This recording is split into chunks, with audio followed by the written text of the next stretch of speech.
Hello, I'm Brian Schaitkin, Senior Economist for the Conference Board, and this is your Economics Watch brief for the United States for the month of June.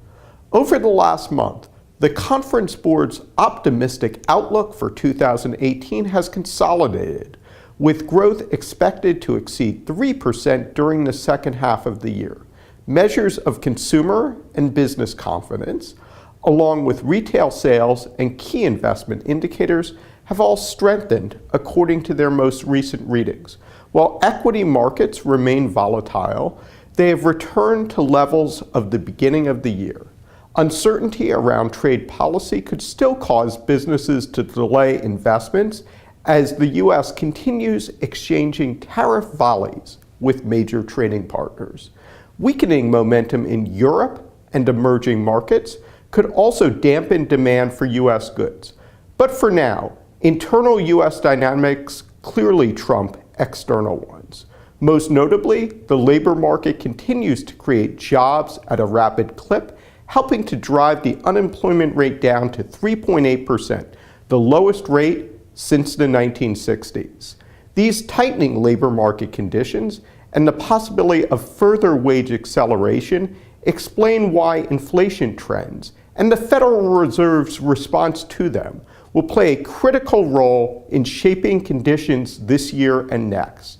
Higher wages, particularly in occupations experiencing acute labor shortages like truck drivers, can quickly feed into higher prices. Major inflation measures have firmed in recent months. They are now above or approaching the Federal Reserve's 2% target. Rising oil prices also place upward pressure on production costs for other goods. Greater price transparency, because of the growth of e-commerce, mutes the effects of some inflation-producing factors. Still, so long as the economy stays strong, the Federal Reserve is likely to maintain a faster pace of rate normalization. Expect 2 or 3 further rate increases this year. Higher Federal Reserve rates mean increased capital costs, which eventually reduce investment appetites for U.S. firms. In addition, higher rates encourage capital to come into the U.S. and the dollar to strengthen. The result in some emerging markets could be higher inflation and greater difficulty financing sovereign debt denominated in foreign currency.